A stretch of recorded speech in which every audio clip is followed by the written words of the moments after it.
For the sake of a marriage contract, Governor G reluctantly married me. Less than half a month after the wedding, he received an urgent order and hurried back to Liangju.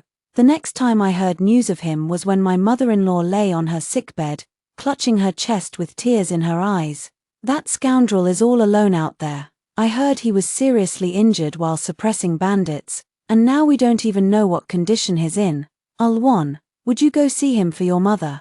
My mother-in-law was crying so sincerely, how could I refuse? I nodded immediately and returned to my room to pack my belongings, completely unaware that inside the house, my mother-in-law, while wiping her tear-filled eyes, stood up and instructed, "This wild onion is far too potent. Next time you use it, remember to be more careful." Hello, everyone. Welcome to my channel. Subscribe us to read wonderful stories every day. Now the story begins. The setting sun was about to disappear below the horizon. I stood at the entrance of the general's residence, covered in dust and grime, locking eyes with General G, who had just returned on horseback. "How did you get here? You're all right." The couple spoke at the same time, then fell silent in unison. He waved his hand, signaling for me to speak first. "I received a letter from home saying you were severely injured. Mother was too worried, so she sent me here, severely injured."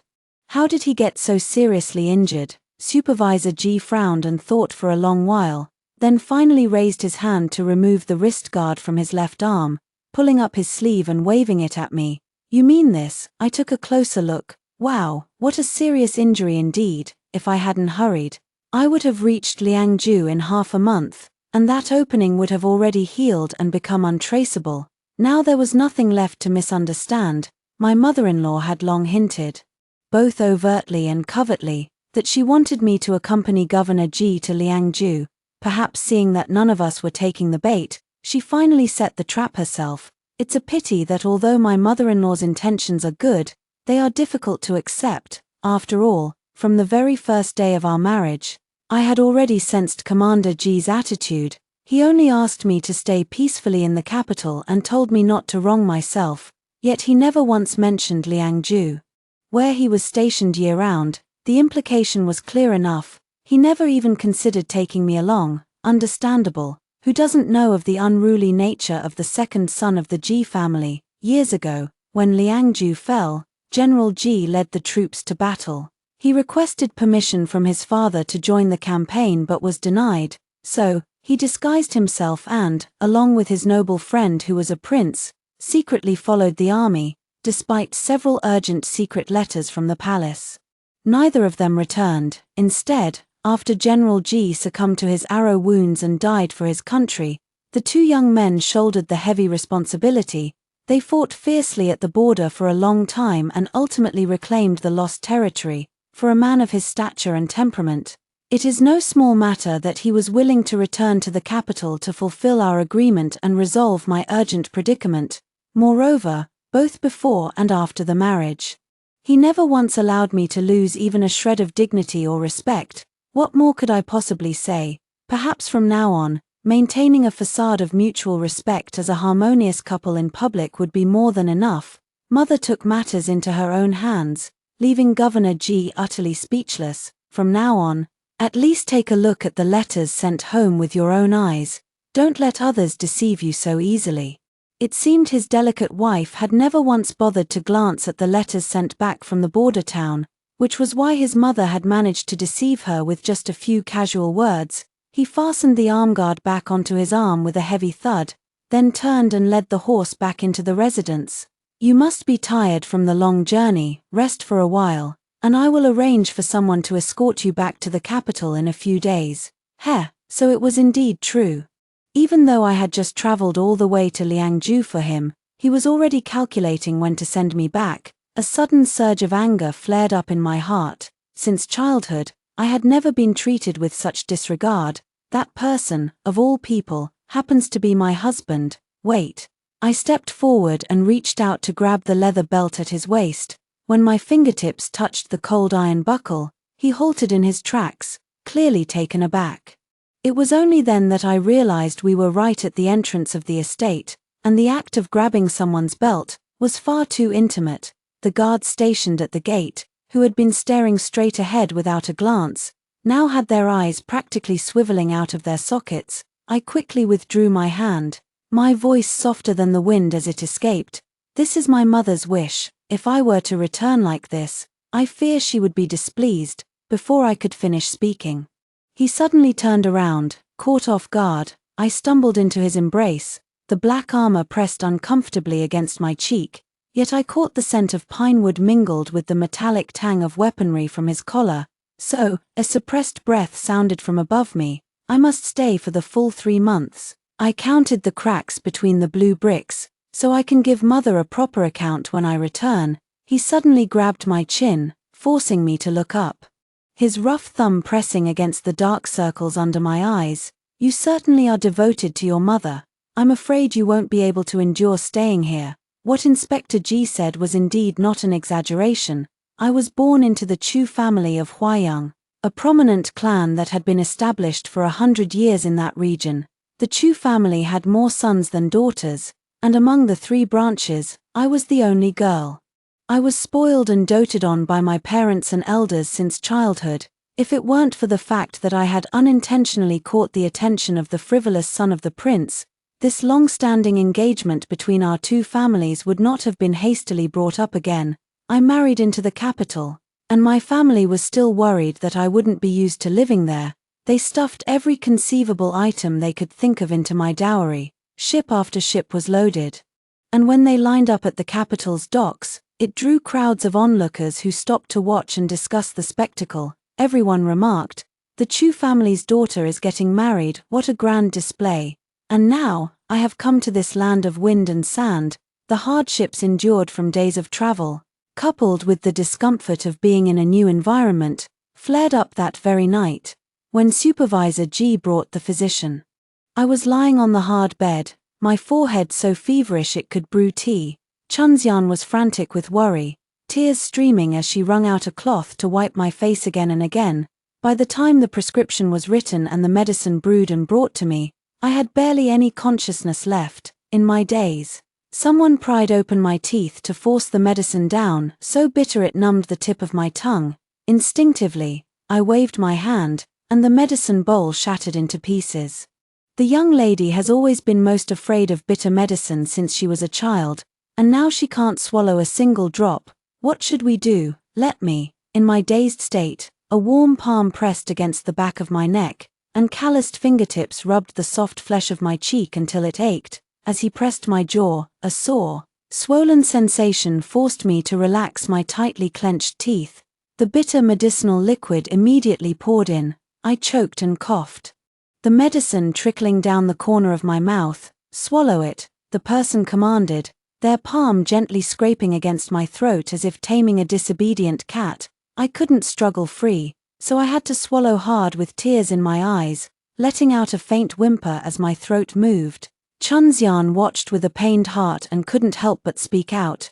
"My lord, the young lady is feeling unwell. She must drink it, even if she feels unwell." Woo-woo, he truly was heartless. She had never taken such bitter medicine before, nor had she ever been forced to take it so roughly. The full belly of grievances turned into tears, rolling down recklessly and landing on the back of his hand. Supervisor G's movements finally came to a halt. Such a delicate temper. He frowned and muttered under his breath, yet released his grip and instead wiped away the medicine stains from the corner of my lips. When his fingertip brushed past the corner of my lips, I instinctively turned my head and bit down. In my dazed state, all I could think was how he had just bullied me so badly I had to retaliate fiercely. Amid Chuanxian's sharp intake of breath, Governor G didn't even flinch. Instead, he let out a low, amused chuckle. "Are you a dog?" He let me keep biting him, but with his other hand, he reached into his robe and pulled out an oil paper packet. With a practiced motion, as if unbuckling armor, he shook it open with one hand, and a few amber-colored raisins tumbled into his palm. "Let go, and eat this instead." I hesitated for a moment, unable to resist the temptation of the fruit. I obediently opened my mouth and switched. The sun of the western regions burst open between my lips and teeth, so sweet it made me tremble, suppressing the bitterness that rose from the back of my tongue. There are no Yangju preserves in Liangju. Make do with what you have. The tone seemed to have softened, and the words spoken were much gentler. But as for the remaining medicine, I absolutely refused to take another sip. After much more tossing and turning, he finally wrapped me, blanket and all, into his embrace, murmuring something softly to the outside. The surrounding responses were blurred into a hazy fog by the high fever. I slept very restlessly that night, vaguely dreaming of Mother. She was with my younger self, picking lotus seed pods on a painted boat in Yangju. I looked left and right, carefully selecting one to pick, but when I peeled it open, it was hollow. I immediately threw a little tantrum, and Mother pinched my puffed-up cheeks and laughed. "Look at this temper. Who knows what the future holds?" "What about the future?" I looked up and pressed further. "Who knows if your brother Ji-do will dote on you in the future?" That one remark hit right where it hurts. I felt even more aggrieved in that moment. "Mother, he doesn't care about me." In my dream, I tugged at my mother's sleeve, sobbing and complaining, when suddenly my ear stung with pain. A hot, humid breath, carrying a hoarse voice, seeped into the dream. "You little heartless thing, in the future, I won't even leave you the crumbs of candy." The next day, when I woke, the space beside the bed was already empty. I propped up my sore and weary body and sat up, just as Chunxian entered carrying a small bronze incense burner. "You're finally awake, miss.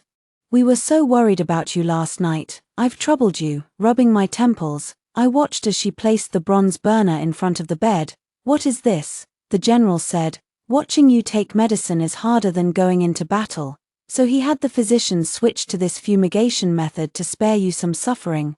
At the mention of this, Chunxian couldn't help but press her lips together in a smile. After these two married, they hadn't spent much time together, and they were completely different from those newlyweds who are all sweetness and affection.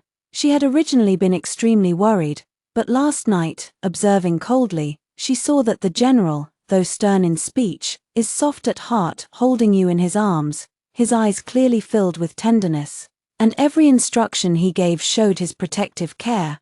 And though her daughter may be a bit spoiled in temperament, she possesses the most clever heart, since childhood. There has been no one around her who didn't adore her. If that's the case, why worry about not living a good life? "Oh, why are the young lady's earlobes turning red?"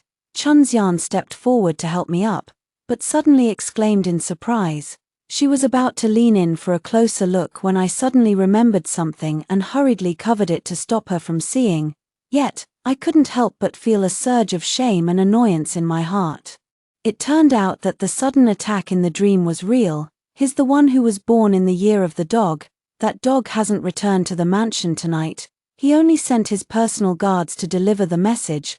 The banditry has not yet been eradicated, and military affairs are pressing. Please rest assured and recuperate, madam." Without worrying about the general, I was having my evening meal at that time. Indeed, I really didn't miss him. Thinking of Chunxian saying he stayed by the bedside all last night, not closing his eyes for a moment, today, I was busy with military affairs again. Without a moment of rest, I pursed my lips slightly, feeling a bit sorry. It just so happened that I caught sight of the jujube paste and yam cake placed on the table. The snow-white, soft, and glutinous cake, revealing the deep red jujube paste inside, exudes a sweet and fragrant aroma. It was specially made this afternoon by the Huayang chef who came with me. I've been exhausted from the long journey these past few days, and now with this illness, I really have no appetite. I just took a couple of bites and then set it aside. It's just sitting there. Chunxian, pack these date paste cakes and deliver them to the general. The messenger, Chen Yu, was a personal guard who had followed General Ji through countless bloody battles on the battlefield. He was quite astute and held considerable influence among the troops. Today, when the brothers heard that the general's wife had traveled thousands of miles to Liangju, they all vied for the evening messenger duty. They were genuinely curious about what kind of celestial beauty could make their general remain chaste for so many years, turning a blind eye to all those girls who had previously taken the initiative to show affection or even throw themselves at him, according to the rules. Chen Yu delivered his message from outside the house without even catching a glimpse of anyone, but when he took the green bamboo food box handed to him by the maid under the corridor, The person also presented an additional paper package. Apologies for troubling you, Brother Chen. This package is for you. The lady said you've been running around and must be tired, so you might as well have some snacks to tide you over. Chen Yu was taken aback, truly not expecting their general's wife to be so kind and considerate, and quickly declined. This is all part of my duty. How could I accept such gratitude? Please take it. The lady said that since you've been running errands for the general, you deserve to be thanked. After delivering her message, the young woman pressed the paper package into his hands, then turned and went back into the house with a cheerful smile. He suddenly seemed to understand his general a little better. Where is the lady fortunate to have married the general? This is clearly the general who is blessed. The night grew deeper, the chill piercing to the bone. After the military affairs were settled and the generals had dispersed, Governor G rubbed his temples, picked up the lunchbox at the corner of the desk, and strode out of the tent. General, returning to the residence. Ji-do mounted his horse, the black armor gleaming with an eerie light under the cold moonlight. The horse's hooves shattered the frost on the ground as he galloped swiftly toward the city mansion. In the inner chamber, the scent of medicine lingered, and a small lamp flickered like a bean. The person on the bed frowned slightly, their long eyelashes fluttering, clearly sleeping restlessly. Are you afraid of the cold because you're sick? He walked to the bedside, his tall figure almost completely enveloping the small, curled-up form. After removing his cold, hard armor, he gently gathered her into his arms, fearing that too much movement might wake her. Ji-do only traced the lines of her brows and eyes with his gaze across the empty space, clearly the one who could least bear hardship, yet she truly came to Liangju through wind and rain without fail. Supervisor Ji admitted that the moment he saw her, he was immensely joyful. He thought this carefree girl had finally come to her senses. Only later did he learn that she had been coaxed into coming by her mother. That frantically beating heart was suddenly doused with a bucket of cold water. He couldn't quite describe what he was feeling. He only knew that when he saw her burning with fever in the night, drinking medicine with tears hanging from her lashes, his heart ached fiercely once more. She could always easily tug at his heartstrings. Just as he looked at the plate of cake, the corners of his lips still curved upward, he saw Chen Yu gleefully pull out a paper package from his bosom. He presented it to him as if offering a treasure, saying it was given by the madam. The warmth that had just risen in his heart was instantly soured into jealousy. It seemed he had been overthinking things again. This is nothing more than the impeccable propriety and thoughtfulness cultivated by the Chu family, a distinguished clan with a century-old legacy. Moreover, having grown up surrounded by doting affection from everyone, she developed a disposition of being kind to all, a kindness so flawless it was taken for granted. At 16, Ji-do was captivated by the girl's extraordinary kindness, and from then on, his heart was filled with her. It was only later that he realized her heart had already made room for countless others. He was probably just one insignificant one among them. Similar to Chen Yu, the illness came on fiercely but receded quickly. Within 3 days, I had fully recovered. Xia Shu, who was a step behind me, also arrived in Liangju with several carts of luggage. At that time, fearing my mother-in-law's anxiety and burdened by my own unease, I simply packed my belongings along with a large chest of precious medicinal herbs and set off in haste. The more delicate items were left to Xia Shu to handle. Though she has a fiery temper, she is exceptionally thorough in her work. Worried that I might struggle to sleep, she even remembered to bring along the brocade quilt and soft pillows. With these thoughtful arrangements, the originally simple and rigid bedroom finally felt a little more comfortable. I've brought the young lady's embroidery frame as well, so we don't have to switch to another one that you might not be used to. I know you're thoughtful, but do rest properly. I told you to take your time on the road, yet you still rushed like this. It's only because... The first half of the sentence slipped out, but as if realizing something, she abruptly stopped herself. This is strange. Could there be words you hold back? Hurry up and confess. Be careful not to keep it bottled up inside, or you'll be sitting up unable to sleep at night. It was rare to see her like this, so I teased her, and Chunxian joined in, making Xiaoshu stomp her feet in frustration. I've been so concerned about you, and here you are, making fun of me. Why are you really upset? Good sister, have a cup of tea and speak your mind quickly. Chunxian smiled and personally offered a cup of tea. Xiaoshu took it and drank it all in one gulp before frowning and explaining the reason. Do you still remember Princess Changning? Princess Changning, I certainly remember.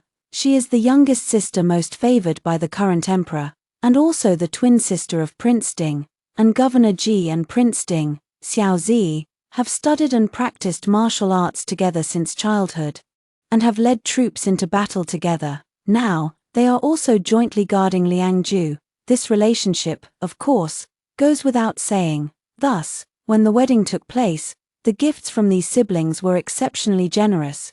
Princess Changning even graced the occasion with her presence in person, giving the Ji family immense face.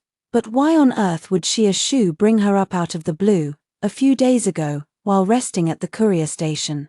I overheard travelers praising Princess Changning for her benevolence. Upon inquiry, I learned that the princess had dispatched her own merchant convoy to purchase grain at high prices in the border cities of Liangju. With this initiative, other grain merchants also followed suit, driving up the prices, and the common people along the way were deeply grateful for it.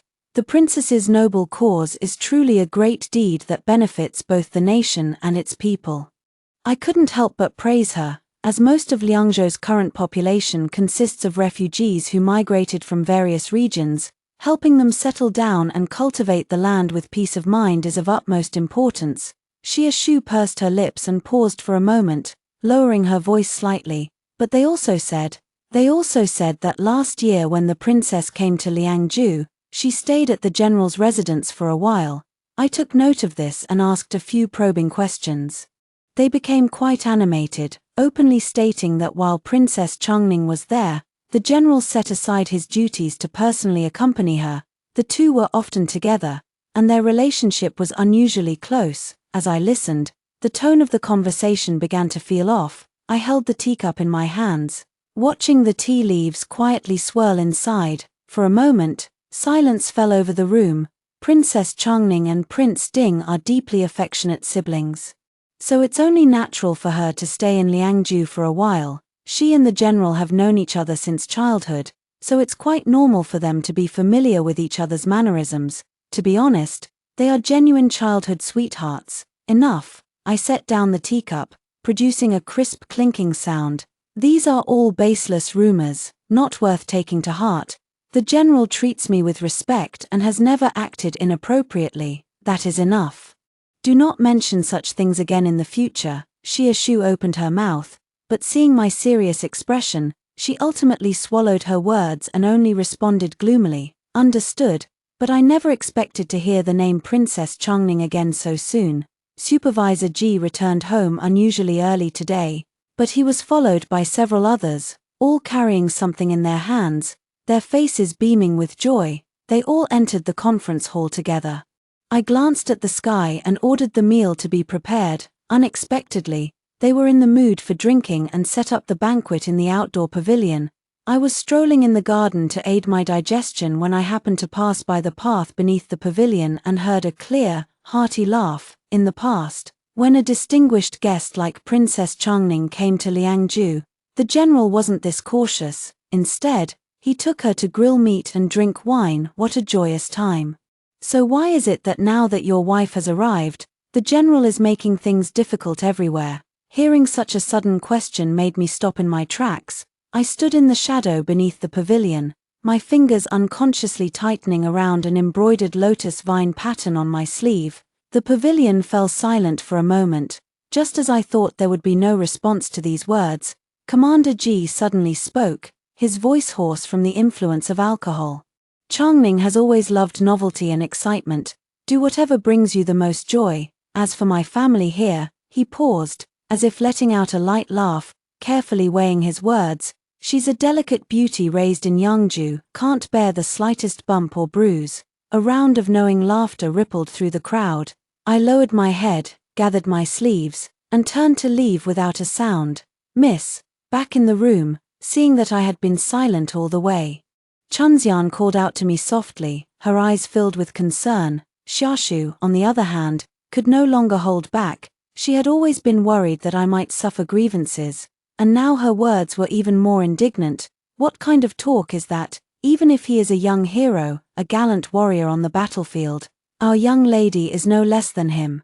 Back then, the donations, Ash, say less. Chunxian tugged at her sleeve and advised her, afraid that I would feel even worse upon hearing it. Seeing them so cautious, I instead laughed. It's fine, let me bathe and change clothes. Only when I was immersed in the warm water did I let out a long sigh of relief, and the inexplicable heaviness in my heart was somewhat dispelled. It wasn't really a big deal to begin with, but perhaps it was his remark about being too delicate to handle any bumps that stirred a bit of stubbornness in me. I've traveled all the way from Liangju without a hitch.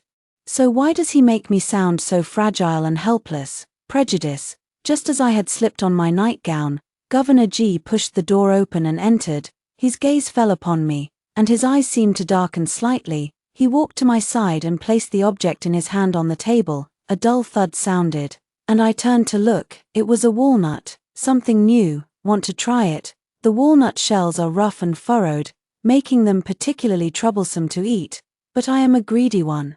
And I love all kinds of nuts the most. His gesture can be considered as catering to my preferences, but today, I just don't want to go along with his wishes. I stared at the fruit bowl, furrowing my brows slightly, and shook my head gently. I deliberately softened my voice. But the words I spoke were full of provocation. This coarse thing will hurt your hands. My fingertips glistened under the candlelight, and my fair, delicate hands looked like a handful of fresh snow in the dim light as I lifted them slightly, as if by accident. At that time, though I had some experience, I was still young and naive, still unaware of men's inherent flaws. The original intention was to make him uncomfortable. Little did I know, it actually pleased him greatly. Supervisor G stared at me for a long while, and when he spoke again, his expression was hard to read. It was my oversight. You've always had a taste for the finer things and a delicate nature. It must have been a hardship for you to marry a rough and uncouth man like me. Whether he was rough or not was another matter, yet he still says I'm delicate. So what if I'm delicate? It's not like he's the one who spoiled me. I was so displeased that I snorted coldly, and the words I shouldn't have said slipped out. Ulwan is indeed not as carefree and unrestrained as Princess Changning, and is unworthy of my husband's valor. Shut your mouth. You spilled everything with just one sentence. I forced myself to maintain a calm expression, but inside I was screaming with regret. Jidu was taken aback for a moment, but then his gaze gradually shifted from surprise to understanding, and even a smile appeared at the corner of his lips. Did you hear that? With a hint of amusement, he walked up behind me, his breath brushing over the top of my head as he spoke, inexplicably stirring a fluster within me. I wondered why there was a sudden pang of jealousy. So it was because of this that you're upset? His hands rested on my shoulders, the pressure not heavy, yet carrying an unyielding intent. Changning is Zi's younger sister. We grew up together since childhood, and she is like my own sister to me. Don't overthink it. As the words fell, silence filled the room for a moment. His words were utterly straightforward, while my expression remained inscrutable. Sister, isn't this the most common line used to spark a fire in those storybooks? Usually in those storybooks, when a husband has someone else in his heart and is questioned by his wife, 8 out of 10 would say this exact line. I only see her as a younger sister. It's the same old story, utterly unoriginal. Truly, what an utterly terrible thing to say. The dog of a man who had committed a grave offense remained completely unaware. He even went so far as to praise his precious little sister to me. She is most skilled in the art of cuisine. It would be a shame not to taste her cooking. Someday, I will take you to visit her. Later, after I had experienced the culinary skills of the princess's residence, I could deeply understand that this was a heartfelt sentiment from Commander G, who had been freeloading meals with Prince Ding for many years. But at the moment, all I could hear was the almost indulgent familiarity in his tone when he mentioned Princess Changning. They had grown up together, sharing similar interests and aspirations. He knew her temperament and preferences inside and out. In comparison, the shallow affection we once shared truly amounts to nothing. That marriage contract, I fear it has caused him much harm. General, you should leave now. My illness has not yet healed, and I am too weary to entertain. Please do as you wish, General. This is essentially an order to leave. The hand Governor G had placed on my shoulder paused slightly. He was silent for a moment, as if examining my suddenly cold profile. His gaze felt almost tangible, making my cheeks grow warm. Still angry with me, his voice deepened, carrying a hint of helplessness.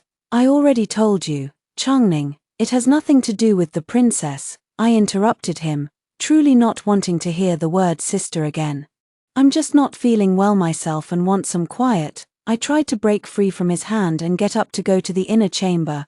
Who would have thought that his arm would tighten, not only not letting go, but instead, in that very position, he suddenly scooped me up into his arms. Ah! I gasped in surprise and instinctively wrapped my arms around his neck. If you're feeling unwell, you should be lying down properly. Without another word, he picked me up and strode toward the bed. In a dizzying whirl, I found myself pressed firmly against the inner side of the couch, my dark hair spread across the pillow, carrying the lingering fragrance from my earlier grooming. I struggled, pushing against his hard chest with both hands and feet. Governor G, let go of me, and what if I don't? Without giving her a chance to argue, he easily pinned her wrist beside the pillow with one hand. The dominance he rarely showed in daily life was now fully on display. And this overly close distance, even through a layer of fabric, could still feel the blazing heat beneath. I see Alwan isn't suffering from an unhealed illness. His voice was hoarse, carrying a lazy tone tainted by the influence of alcohol. His scorching lips almost brushed against my earlobe as they moved, each word seeming to carry sparks that scattered onto the tip of my heart. It was clearly an accident. You knocked over the vinegar jar. Who knocked over MMPH? Before my retort could fully form, he sealed my lips with his own. It was a kiss that brooked no argument, mingling the crisp scent of liquor with his unique sandalwood fragrance, forcibly prying open my lips and entangling relentlessly. I was firmly trapped by him within a confined space, my fingers forced to interlock with his. Every struggle I made was like a stone thrown into a deep pond, only stirring up a deeper plunder from him.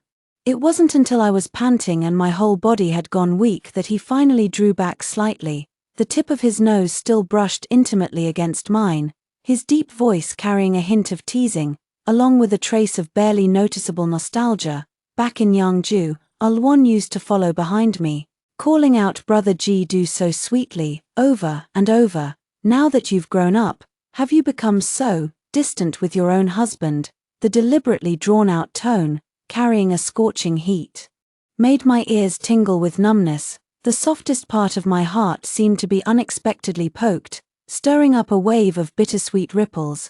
Those youthful, tender, and secret flutters that I had carefully tucked away surged back in this moment like a tidal wave, but I refused to admit defeat with my words. I turned my head away, my voice muffled. Who still remembers those old stories from years past, forgotten? He chuckled lowly, the vibration rumbling in his chest with a hint of danger.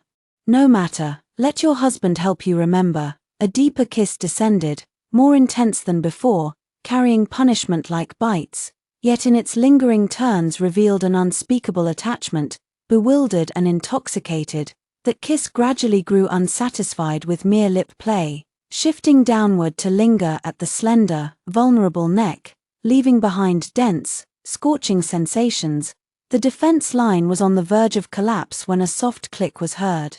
Something seemed to have fallen from his embrace, rolling beside my loose, dark hair. Commander G's movements halted abruptly. He propped himself up, his gaze sweeping toward the troublesome object. I instinctively turned my head to look as well. It was a satin-embroidered pouch with a dark patterned base, a style rarely seen in the market, yet I recognized it. The first time I met Commander G was at my 12th birthday celebration. Uncle G, due to official business, brought him along to Huayang and deliberately chose this day to pay a visit. Ailwon used to clamor to see her future husband, and now he's here. Why not take a good, long look? My aunt teased me privately with my childhood words, making me so flustered that I spun around and ran out. I bumped right into the young man strolling leisurely in the garden. The gasp was still caught in my throat when my wrist was firmly steadied. I hurriedly stood straight, covering my forehead as I secretly glanced up at him. The young man was dressed in flamboyant crimson martial attire, his dark hair tied high, a smile playing at the corners of his lips, wild and unrestrained. He was completely different from my elegant and proper elder brothers. "You're in such a hurry. Could it be that there are pursuers behind you?" He was the first to speak, his voice clear and pleasant, yet full of teasing. The heat that had just faded from my face surged back. "I'm sorry. I wasn't watching where I was going. No harm, no harm. I'm someone who can't be broken by a collision." Perhaps noticing my unease, he chuckled softly to reassure me. Then his gaze fell on my attire, and he said with understanding, "Could it be the little birthday girl, Chu Ailwon of the Chu family?" "That's me. And you are, Ji-do." He stayed in Huayang for half a year, often visiting the mansion. I saw him discussing matters with my father in the pavilion, his profile handsome and focused. I also saw him practicing swordplay with my elder brother in the garden, his movements as agile as a swimming dragon. He would also secretly take me on horseback rides outside the city for outings. I begged him to teach me how to ride, but once on the horse, I clung to his sleeve and dared not let go. Supervisor Ji laughed heartily, allowing me to stay on the horse while holding on to him. As we slowly strolled through that unique spring scenery of Huayang, it's a pity that youth is like the wind, briefly staying by one's side, but ultimately parting ways. When he came to bid me farewell, he didn't forget to bring me the newly released pastries from Tianxiang Tower. "Here, a gift in return." I handed him the warm pouch I had been holding in my hand. "You said you wouldn't embroider for me." He took it. But his mouth remained sharp as he deliberately raised an eyebrow and asked with a teasing smile, "My embroidery skills have been exceptional since childhood." Seeing my passion for it, Mother even hired a master to be my teacher. I enjoy embroidering all kinds of items, and everyone in the household loves wearing the pieces I've embroidered. One day, after being deliberately shown off by a few cousins in front of Ji-do, he grew so envious that he came to ask me for one as well. But at that time, I had just learned that he was leaving, and the knot in my heart hadn't yet loosened. Naturally, I acted stubbornly and refused to comply with his wishes. "Can't you give it to me now?" I turned my face away, my voice muffled. "If you don't want it, then give it back." How could I not want it? I've been thinking about it for quite some time. As if afraid I would change my mind and snatch it back, he protectively tucked the pouch into his embrace. Seeing him deliberately clowning around, I couldn't help but laugh out loud in the end. From outside the courtyard came the urging, asking the young master to set off as soon as possible. He stared at me intently and said slowly, "You should laugh like this. Alwon, I'm leaving. Grow up quickly." Back then, in our youth, we didn't understand what it meant to be separated for years, still believing that every year would be filled with beautiful spring days. Time overlaps and blends together at this moment. Now, it was my turn to watch him without blinking. He lowered his eyes, revealing a rare hint of unease, and almost instinctively reached out to snatch the pouch back into his palm. But I raised my hand and beat him to it. Many years had passed, and the satin of the pouch had faded, yet it was exceptionally clean and tidy, as if it had been carefully cherished all along. I lifted my gaze to meet his, catching the flicker in his eyes before he could hide it, and deliberately held the pouch up to examine it closely. Although I was still being pinned down at that moment, a sense of almost bold certainty rose in my heart. All these years, has Brother Ji-do been keeping it close to him? The voice that came out still carried a slight pant from the earlier kiss, sounding even sweeter and more coquettish than usual. Ji-do's figure visibly stiffened. He suddenly lifted his gaze to look at me. That hint of awkwardness quickly replaced by a spreading dark fire, as if provoked by my sudden reversal of roles. His voice grew hoarse and strained. "Are you doing this on purpose?" I pretended not to understand, looking back at him with an innocent expression. In the flicker of my gaze, I was clearly feigning ignorance after having taken advantage. "Ailwon doesn't know what brother is talking about. Truly don't know." His gaze was scorching, tightly locked on me without allowing any evasion. The emotions swirling within were so intense they seemed almost capable of devouring a person. "Alwon has now learned how to stir the flames. Could it be that you truly don't know my heart?" he asked again, and I tightly clutched my purse, the taste in my heart clearly sweet. Yet I still shook my head, refusing to admit it. Supervisor G was both angered and amused by my stubborn antics. Then we must let Ailwan know. The pouch eventually returned to his hand, and my hand, guided by his, reached toward the tie at his waist. Since you can't touch rough things, how about I give you something else to play with, Ailwan? He let out a low, gritted laugh by my ear, his words dripping with indescribable desire. The night was exceedingly long. My delicate hands were guided by his, exploring up and down, creating 100 different ways of play. The man was resolute. Unmoved whether I scolded him in shame and anger or pleaded softly for mercy, until I was utterly exhausted, melting into a pool of water, and fell into a deep sleep in his embrace. I was just being playful, but now my hands are sore and my back aches. Feeling quite unhappy, I leaned back on the couch.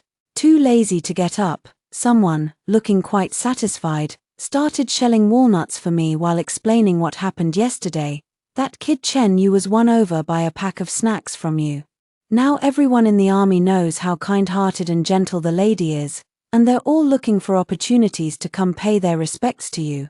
At the dinner yesterday, they were clamoring to toast the lady again. They were being quite rowdy, and I was afraid you wouldn't like it, so I didn't agree. Besides, driven by that bit of possessiveness men have, he was also 100% unwilling in his heart. His own wife, he hadn't even had his fill of looking at her yet.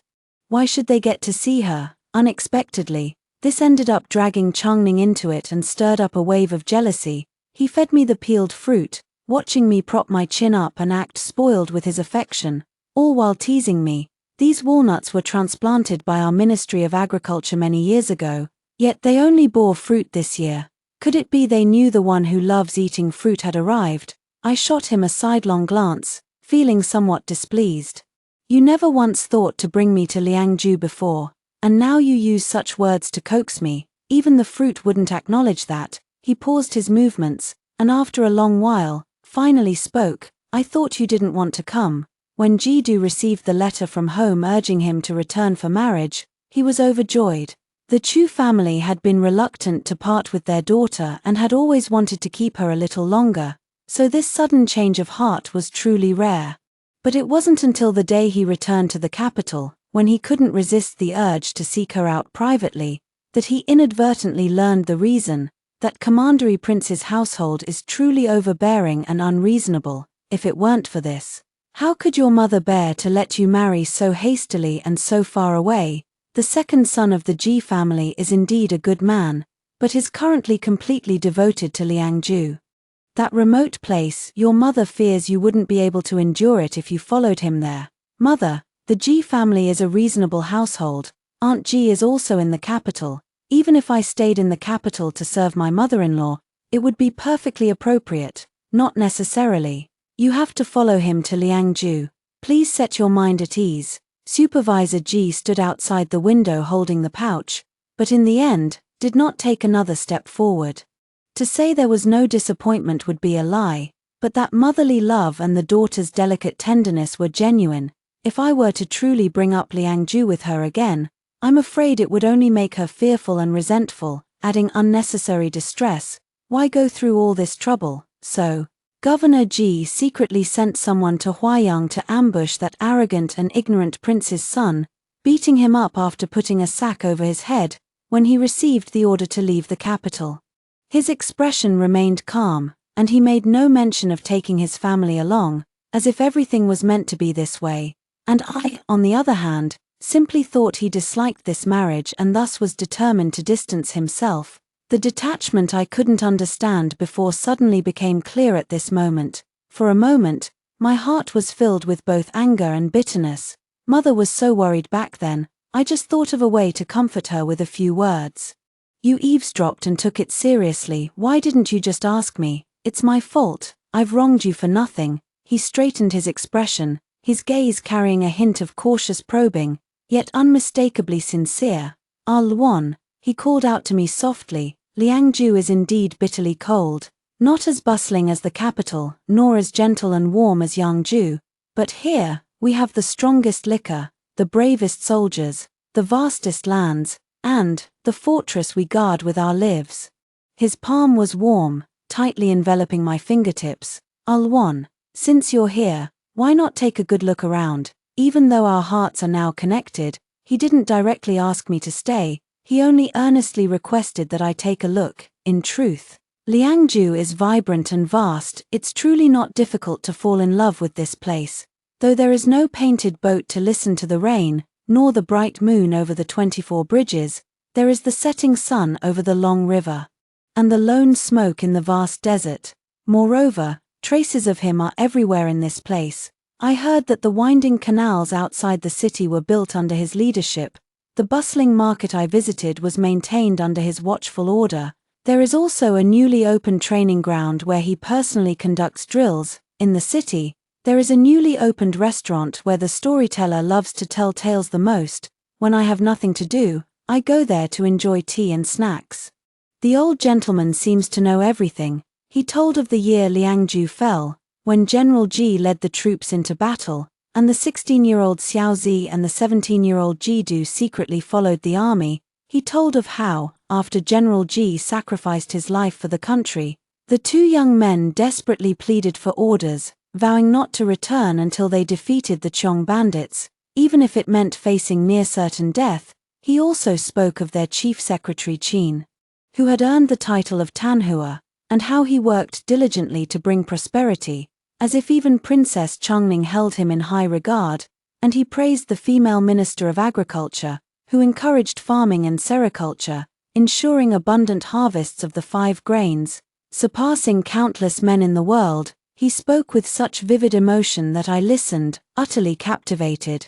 In the past, Mother always worried that I couldn't endure the hardships of Liangju, and repeatedly urged me with heartfelt concern. Little did she know, though people say Liangju is a bitterly cold land, by the time I arrived, spring had already come. The true suffering had long been endured by them, weathered through blood and tears. I returned home a bit late today, and by the time I stepped into my room, General Ji was already inside. A great general like him was actually sitting in front of my embroidery frame, lost in thought. The scene was so out of place that I couldn't help but laugh out loud. Is our great general planning to learn a hidden weapon and practice flying needles? I haven't mastered flying needles yet, but I've discovered that my wife is deeply talented and truly remarkable. He turned his head to look at me with a half smile, his fingertips gently tapping on the corner of my embroidery frame, on that newly finished but not yet put away embroidery piece. The signature read Qing Yu. I truly hadn't expected that even Governor Ji, all the way in Liangju, would have heard of it. Seeing my incredulous expression, Commander Ji curled the corner of his lips slightly and slowly said, "Who hasn't heard of your esteemed reputation, madam? If you think I shouldn't have heard of it, then you're truly underestimating yourself." In the years when the war was intense, His Majesty established donation offices in every province and commandery. Huaiyang was originally a prosperous region. But when it came to critical moments, those high-ranking officials and wealthy merchants began to cry poverty. Even with prominent families like the Chu clan taking the lead in donations, the results remained unremarkable. When the report was presented, the emperor became so enraged that he smashed a teacup. Just as everyone was trembling with fear, another piece of news arrived. A painting titled "Gathering of Immortals Celebrating Blessings" was auctioned off for 1,000 gold. Intended as a birthday gift for the Empress Dowager, before the buyer could rejoice in obtaining the treasure, the person behind the curtain declared openly in the hall all the proceeds from the sale would be donated as military funds for the nation's use. The entire hall erupted in an uproar. "All you esteemed lords and officials are loyal patriots, since you can spend a fortune to celebrate the Empress Dowager's birthday. I presume you have also prepared substantial resources to share the sovereign's burdens. I am merely casting a brick to attract jade. How could I dare to claim all the credit for myself?" From behind the light veil, the seated figure added another remark, "Neither too heavy nor too light." This completely put all the powerful nobles present on the spot. If even a young woman can take on such responsibility, what about the rest of you? Moreover, no one dared to bear the reputation of only currying favor with superiors while disregarding national crises. Within 3 days, the donations from Huaiyang far exceeded expectations. The public widely praised Lady Qingyu for her righteousness, and the Empress Dowager personally commended her. At that time, Governor Ji had just risked his life to recapture a city and was severely injured. While bandaging his wounds, he listened to the military supply transporters recount the extraordinary story of the Huayang donations. Whenever he heard the words Huayang, his heart couldn't help but feel as if struck by a mountain deer. He wondered what his little girl was doing at that moment. His mother wrote to him, urging him to take good care of his life and not to follow in his father's footsteps. Otherwise, he would never be able to marry the girl he loved. Only now did Ji Du belatedly realize that person, who had once spoken with such animated delight, was actually talking about the very girl he had been secretly longing for in his heart. So, as early as that time, she had already been defending this land in her own way, standing by his side. He held her in his arms, his heart filled with indescribable relief. It's okay, by the grace of heaven, he had fought his way out of mountains of corpses and seas of blood. He had not failed his mother's earnest instructions, and in the end, he had married the girl he loved. My Ailwan, how can you be so good? His voice was low and slightly hoarse, his arms tightened around her, his chin gently resting against her hair, inexplicably feeling a bit teary-eyed. At that time, I didn't think too much. I just felt that since you were fighting so hard at the front, you shouldn't have to suffer from hunger and cold, and my brother told me. Those guys have no idea how much they're hiding, yet each one is more stingy than the last. They deserve to be taught a lesson. She frowned, indignantly complaining, her pouting expression still incredibly charming. Ji Du's heart burned fiercely. His Ailwan was so wonderful. With such a wife, what more could a husband ask for? Still, there was something to be desired. The next day, Governor Ji led his troops to suppress the bandits. This nest of fierce bandits proved to be extremely tenacious, and it took half a month to completely eradicate them. Governor Ji had never felt that time could pass so slowly. The speed of riding back to the mansion had never been this fast before, yet upon returning home, I was dumbfounded. The person I imagined would rush into my arms did not appear. She wasn't even in the mansion at all. The steward came back with a beaming smile to report that the lady was currently teaching at the embroidery workshop, and the general might find it inconvenient to disturb her. He felt as though he hadn't returned home for half a year, not just half a month. The embroidery workshop was originally a converted, unused courtyard. Even before entering, one could hear bursts of laughter. He tiptoed to the ajar door and peered inside. The courtyard was bathed in warm sunlight, where a dozen women and girls of varying ages sat in a circle, each holding an embroidery hoop, and his Ailwan stood in the center, leaning over to guide a young girl's needlework. Here, why not be a bit bolder with the colors? Using the method I mentioned the other day for the ripples in the water below will make it look even more natural. The small courtyard formed its own little world, and within it, she shone brilliantly. It was the sharp-eyed workshop owner who spotted him standing like a guardian deity at the door, exclaiming in a low voice, "General Ji."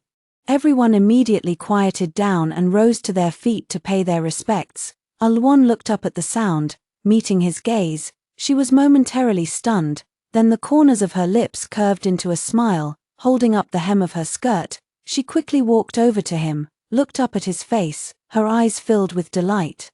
"You're back. Did everything go smoothly?" Before him was the girl he had been longing for, surrounded by a crowd of onlookers with teasing expressions.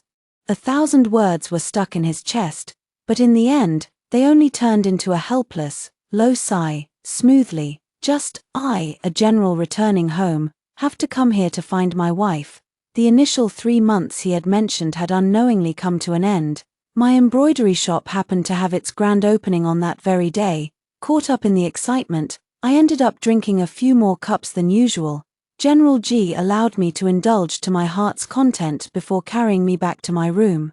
For a general who usually wields swords and spears, he was surprisingly gentle when removing my hairpins and accessories. I couldn't stand seeing him like this. The moment I did, my heart would itch with mischief, and I couldn't resist the urge to tease him. They all say General Ji is awe-inspiring and majestic, the dream man of countless young ladies.